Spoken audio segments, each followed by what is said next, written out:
Tonton video ini sampai selesai agar Anda tidak gagal paham.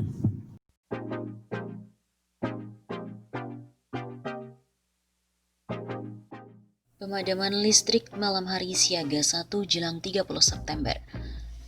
Apakah benar? Beredar sebuah narasi yang menyebutkan listrik akan dipadamkan di sebagian wilayah pada tanggal 29 dan 30 September.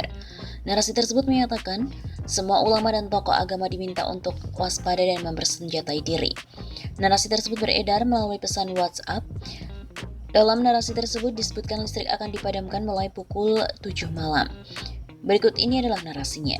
Assalamualaikum warahmatullahi wabarakatuh. Kepada seluruh masyarakat Indonesia, khususnya para ulama dan tokoh-tokoh agama, dihimbau agar meningkatkan kewaspadaan pada tanggal 29 dan 30 September 2020 mulai pukul 19.00 waktu Indonesia Barat. Kunci rumah, gembok pintu gerbang, siapkan lampu senter yang sangat terang atau LED, dan alat-alat pertahanan diri jarak dekat seperti golok, pedang, linggis, belati, dan lain-lain. Karena dikhawatirkan pada malam 29 dan 30 September listrik akan dipadamkan di beberapa wilayah. Untuk itu, dan maka dari itu, kepada seluruh rakyat Indonesia, semua wajib jaga-jaga dan siaga di wilayahnya, masing-masing khususnya di pondok-pondok pesantren. Dimohon berita ini agar terus disampaikan dan diviralkan ke seluruh wilayah Indonesia agar seluruh rakyat siaga 1, jaga-jaga dan waspada. Sekian, terima kasih. Kang Agung, Panglima Pembebasan Rakyat Indonesia. Dari hasil penelusuran, klaim pemadaman listrik siaga 1 pada 29 dan 30 September adalah hal yang salah. Faktanya tidak ada informasi valid pemadaman listrik malam hari pada 29 dan 30 September. Dari hasil pencarian di Google Search Engine dengan kata kunci pemadaman listrik pada 29 dan 30 September 2020, tidak ada informasi yang valid terkait hal tersebut. Ditemukan info pemadaman listrik pada 29 September di wilayah Depok. Dilansir dari Pikiran Rakyat, pemadaman listrik di wilayah Depok pada 29 September 2020 berlangsung mulai pukul 10.00 waktu Indonesia Barat sampai dengan 3 sore. Pemadaman bertujuan untuk meningkatkan kualitas pasokan listrik. Aktivitas pemadaman juga akan berlangsung pada pagi hingga siang hari di pemukiman warga dan lokasi usaha di sejumlah kecamatan. Dalam sebuah berita yang berjudul Jadwal Pemadaman Listrik Kota Depok Selasa 29 September 2020 mulai pukul 10 hingga 15.00 waktu Indonesia Barat. Sementara pemadaman listrik pada 29 September pun juga terjadi di Kabupaten Bandung. Pemadaman berlangsung pagi hingga siang hari mulai pukul 9 pagi sampai dengan 12 siang waktu Indonesia Barat. Pemeliharaan ditunjukkan dengan melakukan pemadaman listrik secara bergilir di wilayah Kabupaten Bandung dan juga sekitarnya. Pemadaman listrik akan berlangsung sejak pagi hingga sore hari di sejumlah wilayah pemukiman penduduk. Dalam sebuah berita yang berjudul Jadwal Pemadaman Listrik Kabupaten Bandung hari ini, Selasa 29 September 2020. Jadi dapat disimpulkan, klaim pemadaman listrik siaga 1 pada 29 dan 30 September adalah salah. Faktanya tidak ada informasi valid pemadaman listrik pada malam hari, yaitu pada tanggal 29 dan 30 September. Dalam berita yang lainnya, mirip 64 tahun yang lalu, orang berseragam datangi Ponpes. Jam 12 malam, minta data ustadz dan juga santri. Beredar sebuah video yang menyebut ada gerakan mencurigakan yang dilakukan oleh oknum berseragam Satpol PP dan kepolisian yang diduga terjadi di Jombang, di mana berniat gelar swab tes malam hari di pondok pesantren. Kabarnya peristiwa itu terjadi 2 hari yang lalu, yaitu jam 12 malam, oknum berseragam itu datang ke Ponpes dan hendak melakukan swab tes. Bahkan setengah jam kemudian disebutkan ada orang berseragam Satpol PP dan juga polisi datang dengan meminta data ustadz dan santri. Pernyataan itu disampaikan oleh Kiai Haji Ahmad Zaro dan dilansir dari akun YouTube NU Garis Lurus dan diunggah pada 26 September yang lalu. Kemudian 1 jam atau setengah jam kemudian datang mereka yang berseragam aparat keamanan. Kalau seragamnya sih Satpol PP dan polisi. Tapi saya tidak yakin itu Satpol PP beneran atau polisi beneran. Tapi seragamnya katanya itu. Di foto kok diberikan ke saya. Demikian penggalan pernyataan Ahmad Zahro seperti yang dilihat pada hari Senin 28 September. Minta agar santrinya didata, minta data santri dan para ustadz. Saya lebih geram karena saya ingat apa yang terjadi pada 64 tahun yang lalu. Ingat betul betapa ayah saya digerebek jam 10 malam, sudah saya ceritakan di sini. Lanjut Ahmad Zahro. Menanggapi hal tersebut, Kapolres Jombang AKBP Agung Setia Nugroho mengatakan akan mengecek apa yang disampaikan oleh Kiai Haji Ahmad Zahro. Mohon waktu ya, saya mau menyelidiki siapa anggotanya, ujar Agung kepada redaksi Kumparan pada hari Senin 28 September. Wakil Sekretaris Jenderal MUI Ustadz Tengku Zulkarnain juga mengaitkan kasus penusukan yang terjadi pada ulama dengan gerakan komunis karena kejadiannya pada bulan September. Dugaan itu pun muncul karena menurut Tengku ada banyak peristiwa penganiayaan pembunuhan yang terjadi pada bulan September ini. Bahkan peristiwa-peristiwa yang didalangi komunis di seluruh dunia ada gerakannya, yaitu Gerakan September. Jadi ini bukan hanya di Indonesia, selalu Gerakan September menuju Oktober. Kata Tengku dalam ungkapannya dalam program Dua Sisi sebagaimana dilaporkan dari redaksi. Tengku pun juga menyebutkan salah satu gerakan yaitu yang dilakukan oleh PKI Muso pada 1948.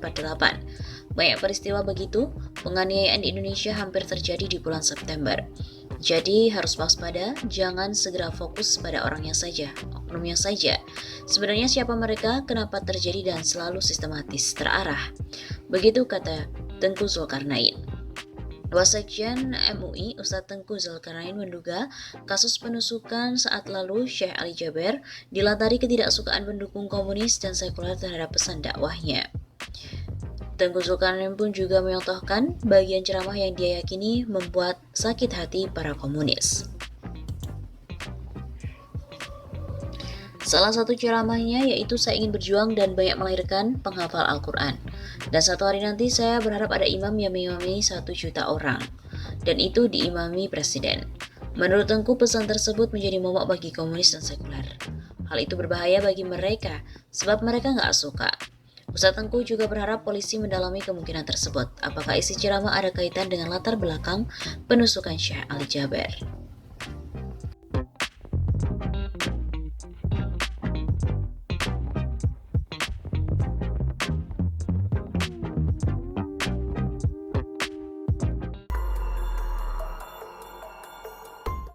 Benarkah Istana meresmikan PKI dan memperbolehkannya di Indonesia? Video yang memuat narasi bahwa Istana meresmikan Partai Komunis Indonesia atau PKI dan kemudian memperbolehkannya berada di Indonesia kembali ramai dalam beberapa hari terakhir ini. Video yang berasal dari YouTube itu berjudul Istana meresmikan PKI diperbolehkan di Indonesia. Hingga kini video itu telah ditonton lebih dari 175.000 kali dan terus mendapatkan komentar dari warganet.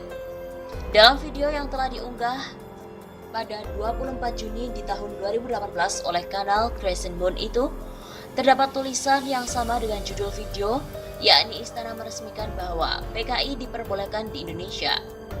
Video itu juga berisi cuplikan rekaman Menteri Dalam Negeri saat itu, Cahyokumolo. Cuplikan tersebut berasal dari tayangan Breaking News, sebuah stasiun televisi yang berjudul Pengambilan Keputusan Perpu Ormas. Namun tidak diketahui stasiun televisi apa yang menyiarkan tayangan tersebut. Hanya diketahui bahwa tayangan itu direkam pada pukul 16.17 waktu Indonesia Barat. Untuk menelusuri video asli yang memuat tayangan Cahyokumolo, di atas, tim cek fakta dari Tempo mengambil gambar tangkapan layar tersebut dan memasukkannya ke Reverse Image Tools Google. Hasilnya ditemukan bahwa video itu berasal dari tayangan Breaking News di Metro TV yang dimuat pada 24 Oktober 2017. Tayangan itu berisi pemberitaan bahwa DPR dan pemerintah yang diwakili oleh Menteri Dalam Negeri Cahyokumolo telah sepakat untuk mengesahkan peraturan pemerintah pengganti Undang-Undang Perpu Nomor 2 Tahun 2017 tentang organisasi masyarakat menjadi undang-undang. Dalam tayangan itu, tak ada satupun pernyataan dari Cahyokumolo yang menyinggung bahwa Istana meresmikan PKI ataupun Istana memperbolehkan PKI di Indonesia. Selain itu, era PKI telah berakhir setelah gerakan 30 September 1965. Pembubaran PKI itu pun telah dituangkan dalam ketetapan MPRS nomor 25 tahun 1966 tentang pembubaran PKI Partai Komunis Indonesia. Berdasarkan arsip pemberitaan Tempo, Perpu Ormas memang disahkan menjadi undang-undang pada 24 Oktober 2017. Dari 10 fraksi di DPR, hanya 4 fraksi yang menyetujui Perpu itu dijadikan undang-undang tanpa syarat. 3 fraksi menolak, sementara 3 lainnya memberikan catatan atas sejumlah aturan krusial mengenai sanksi pidana seumur hidup bagi pengurus ormas dan hilangnya peran pengadilan. Dukungan pengesahan diberikan partai koalisi pemerintah seperti Partai Demokrasi Indonesia Perjuangan atau PDIP, Golkar, Nasdem, dan Hanura. Adapun Partai Kebangkitan Bangsa, Partai Persatuan Pembangunan, dan Demokrat mendukung dengan catatan. Gonjang-ganjing seputar pengesahan Perpu Ormas ini tak bisa dilepaskan dari keputusan pemerintah yang membekukan keberadaan Ormas Hizbut Tahrir Indonesia atau HTI. HTI menggugat keputusan itu lewat Mahkamah Konstitusi, namun kandas bersamaan dengan pengesahan Perpu Ormas. Kalau objek gugatannya hilang, biasanya amar putusannya tidak dapat diterima, ujar juru bicara MK Fajar Laksono. Penyebar hoaks istana meresmikan PKI pun ditangkap. Dikutip dari laman tirto.id, Badan Reserse Kriminal Polri telah menangkap LES, 55 tahun sebagai penyebar informasi hoaks. Istana meresmikan bahwa PKI diperbolehkan di Indonesia. LES ditangkap pada 5 Juli 2019 lalu di Jalan Pedatam 8, nomor 11, Urujami, Pesanggerahan, Jakarta Selatan. Menurut Kepala Biro Penerangan Masyarakat Polri, Brigadir Jenderal Dedi Prasetyo, LES menyebarkan hoaks tersebut melalui akun WhatsApp dan akun Facebook miliknya. Tujuan tersangka, unggahan konten gambar di Facebook dan video ke grup WhatsApp adalah sebagai bentuk dukungan politik terhadap salah satu pasangan paslon presiden, ujar Dedi. Polisi pun menyita 1 telepon seluler dan 1 kartu SIM.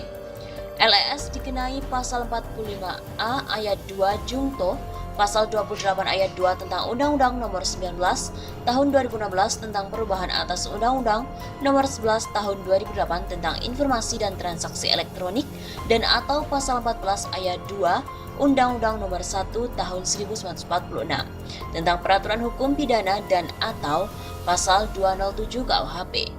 Ia diancam hukuman pidana 6 tahun penjara dengan denda paling banyak 1 miliar rupiah, tutur Dedi.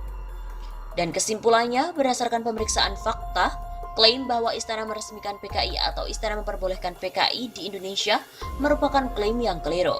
Video Menteri Dalam Negeri saat itu, Cahyokumolo, yang digunakan untuk mendukung klaim tersebut sama sekali tak berisikan pernyataan bahwa istana telah meresmikan PKI ataupun istana memperbolehkan PKI kembali beraktivitas di Indonesia.